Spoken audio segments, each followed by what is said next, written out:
What do you do when the man who raised you shows up outside a playground and smashes your car window in front of your own kids, and then tells you it's what you deserved? My name doesn't matter as much as what I learned growing up in that house. I'm 34 now, raising 2 kids on my own, and for 3 decades I was the second-place trophy in a family that only had room for one winner. My older brother Nathan wasn't just my dad's favorite, he was the family's entire operating system. Every rule bent around him. If Nathan crashed the family car at 16, it was, boys will be boys. If I got a B on a test, I'd studied 3 weeks for. My father wanted to know who I copied off of. Nathan once got caught shoplifting a video game, and Dad drove to the store to smooth it over with cash and a laugh. I forgot to return a library book once and lost my allowance for a month. Mom died of cancer when I was 12, and whatever softness existed in our house went into the ground with her. I remember standing just outside the kitchen doorway after the funeral, hearing my father say, low and almost relieved, "At least she doesn't have to see how this turns out." I never asked him what he meant. I just decided, right there in that hallway, that I was going to build something he couldn't touch. I got married early, had my daughter Mia, then my son Owen 3 years later. Their mother left when Owen was still in diapers. She told me flat out she wasn't built for motherhood, and honestly, I respected that she said it instead of faking it for a decade. So it became me and the 2 of them. I worked a day job in tech support, coded freelance gigs at night, and squeezed in community college between diaper changes and deadlines. Nathan, meanwhile, was on his 4th startup, some app for artisanal dog treats, then a disruptive laundry delivery service. And Dad kept refinancing his retirement to fund every single one. Then after years of grinding, a software company reached out about a senior engineering role. I assumed it was spam until the 3rd round of interviews. When the offer came, 6 figures, remote flexibility, real benefits, I sat on my living room floor with the letter in my hands while Mia and Owen built a pillow fort 3 feet away. And for once I let myself feel like the work had actually meant something. I called Dad the next day, bracing myself out of habit. Before I even finished my sentence, he cut in, "Wait, isn't that the company Nathan applied to?" I told him I didn't know Nathan had applied. There was a pause, then, "They turned him down. Hired you instead. Said they'd been following your open source work for years." Another pause, then, "Don't let it go to your head. No congratulations." I hung up before the silence could hurt worse than the words. Sunday lunch, I almost skipped it. I went anyway, for the kids. They still loved seeing their grandfather, and I wasn't ready to be the reason that stopped. Nathan barely looked up from his plate before saying, "Enjoy the job you stole." I met his eyes. "I earned it." He smirked. "You got lucky, that's all." Dad chimed in without missing a beat. Nathan was probably their first pick anyway. Then they picked who they picked, I said, keeping my voice level. Nathan's face went hard. "You think you're better than me now?" "No," I said. "I think they hired who they wanted, and that's not something I owe an apology for." Dad scoffed. "You've always thought the world owed you something." And that was the moment I stopped swallowing it. "I've spent 20 years watching you excuse everything he does and dismiss everything I do. That's over today." I stood, paid the bill, gathered my kids, and walked out while Nathan yelled something about me being dramatic. In the car, Mia asked quietly if I was okay. I told her the truth. Yeah, for the first time in a while, I actually am.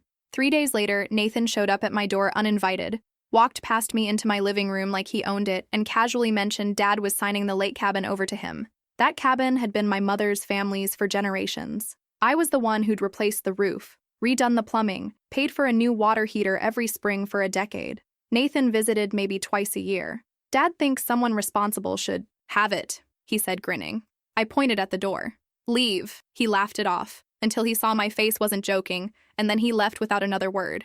I drove straight to Dad's that same night, not to argue, to get answers. He barely paused. "The TV. You could have called first." "This can't wait," I said.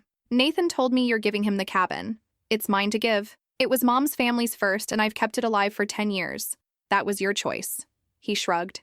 "Nathan needs it more." "For his next failed business?" I asked. His jaw tightened. "Don't attack your brother." "I'm not attacking anyone. Show me one receipt with his name on it." He looked away, then recovered. "You've got the job, the house, the kids. He needs a break. So because I built something, I lose the one thing Mom wanted us both to share? She's not here to decide anymore," he said flatly. "I am." I didn't argue further. I just nodded, said, "Now I know exactly where I stand," and walked out while he called my name behind me like it was supposed to stop me. It didn't. That night, I opened the filing cabinet I'd never bothered clearing out. Roofing invoices, dock repair receipts, insurance statements, photos from every summer I'd spent fixing that place up. Mia wandered over holding her stuffed dog and asked if she could help sort papers. She had no idea she was helping build a case that would end up protecting her grandmother's cabin.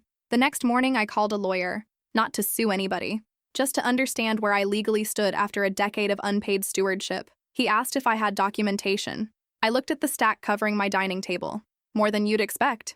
Good, he said. Don't confront them again until we've gone through everything. Over that weekend, I scanned, dated, and cloud-backed every scrap of paper. He called back Monday. Keep collecting, and if either of them does anything unusual, document it immediately.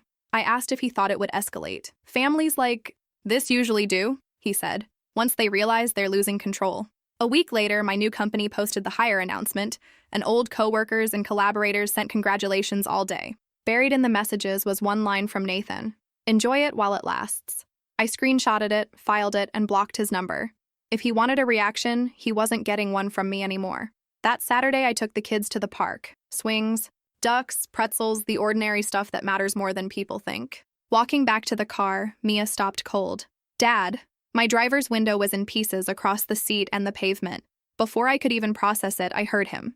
Dad, standing a few feet off, hands in his pockets, not even pretending to feel bad. That's what you deserve, he said. Owen grabbed my hand hard enough to hurt. Mia started crying. I didn't yell. I pulled out my phone, hit record, and looked straight at him.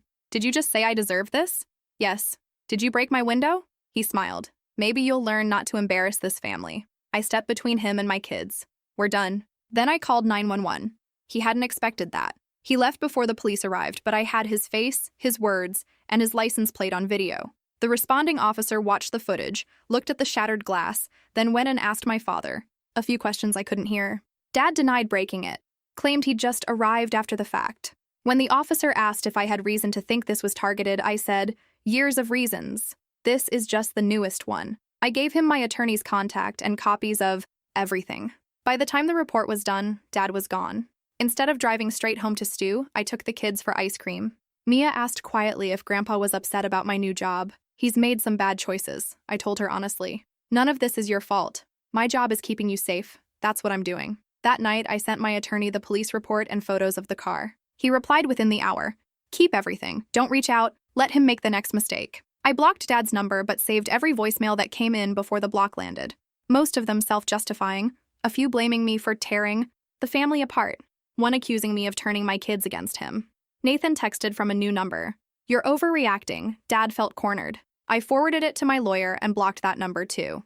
2 weeks in at the new job, my manager reviewed a proposal I'd written and said simply, "This is excellent. Send it straight to leadership." Years of conditioning made me almost ask if she was sure. She wasn't.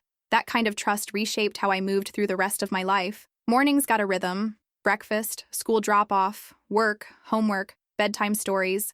The house got quiet in a good way. One night, Owen looked around the dinner table and said, "It's quiet now." Not as a complaint, but like he was noticing peace for the first time. Then, in early spring, a certified letter arrived. Nathan had tried to sell the cabin to bankroll. Yet, another venture, but the title search turned up unresolved ownership questions tied to Mom's estate. And instead of dealing with that honestly, he'd filed a claim accusing me of obstructing a lawful transfer. I didn't panic. I drove straight to my attorney's office with every box I'd organized. He read the filing once and actually smiled. This is better than I hoped. They went to court before checking what you actually have. We spent weeks building the response out of paper, not emotion. Every invoice, every photo, every email chronologically ordered. We even found old emails from Mom years before she died, talking about wanting the cabin to stay a place both her sons could bring their families to. Not legally binding, but it told a story Nathan couldn't touch, because he hadn't been there. I had. My attorney summed it up simply, they think this is a family spat. It's actually a decade of documented ownership. 3 days later, Nathan showed up again. I didn't open the door, I just spoke through the camera. Stop doing this, he said. You forced my hand by filing. You tried to sell property you didn't fully own, I said. Dad's stressed, he tried. You could just sign it over. No.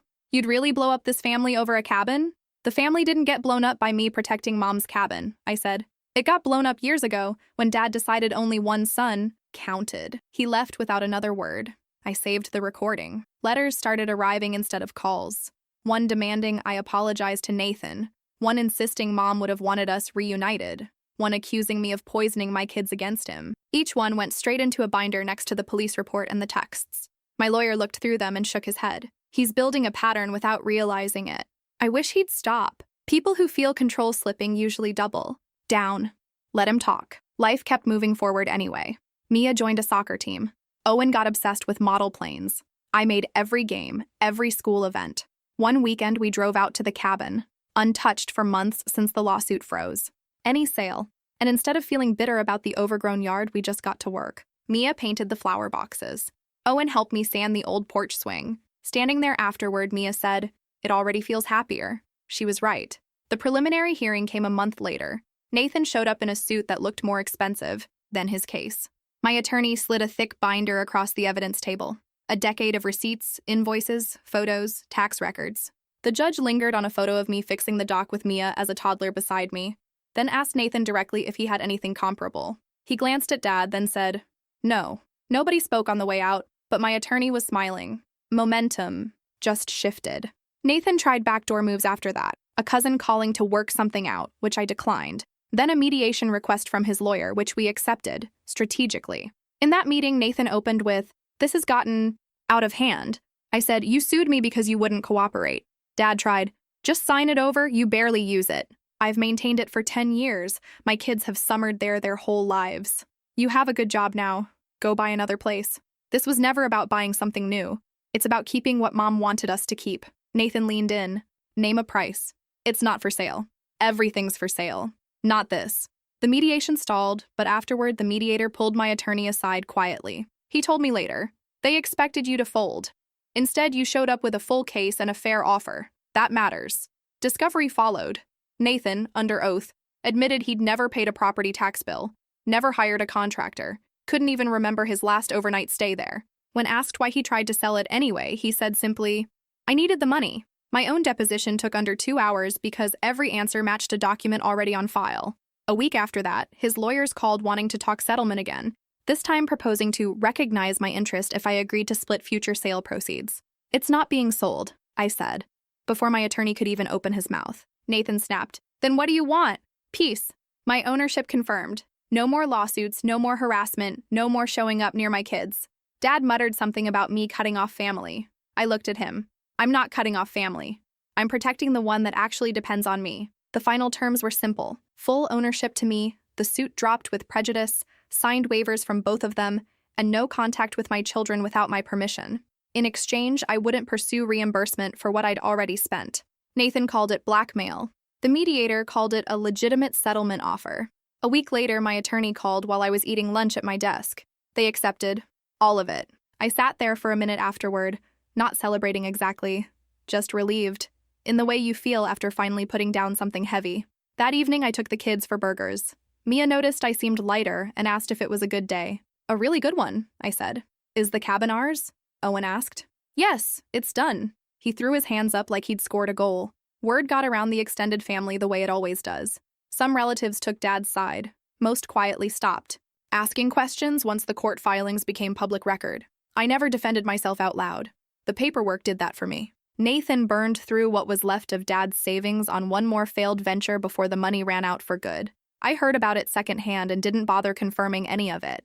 Their choices weren't mine to carry anymore. That summer, we drove up with a truck packed full of paint, tools, and groceries, not to repair neglect this time, but because we wanted to be there. Mia repainted the flower boxes a brighter shade. Owen helped stain the porch swing. One evening on the back deck, watching the sun drop over the water, Mia leaned against me and asked if Grandma would have liked seeing it like this. "I think she'd love seeing you two here," I told her. Owen nodded like it was settled. "Then we'll keep taking care of it." My career kept growing on its own merit. No favors, no rescue plan, just consistent work getting noticed by people who actually paid attention. My kids got louder, lighter, and eventually stopped asking why their grandfather never came around. The silence that used to feel like a wound slowly turned into something closer to peace. Every now and then I'd hear that Dad's health was slipping, or that Nathan's newest scheme had collapsed. I didn't wish either of them harm. I also stopped feeling obligated to catch them when they fell. I'd spent enough years trying to earn love from people who'd already decided not to give it. Looking back, the real win was never the lawsuit or the cabin. It was realizing I didn't owe anyone proof of my own worth, especially people who'd already made up their minds not to see it. My father never once admitted he'd spent decades treating one son like royalty and the other like an inconvenience. My brother never took responsibility for a single failure. That was never mine to fix. What was mine, what still is telling the truth, keeping the record straight, and building something better than what I was handed. These days, when I unlock that cabin door and hear my kids race inside laughing, I don't think about broken glass or courtrooms. I think about my mother and the home she wanted us to keep. I got something out of all of it that neither of them ever managed to hold on to. My children's trust, my own self-respect, and the one place in the world that actually feels like home. And I didn't have to break a single window to get there.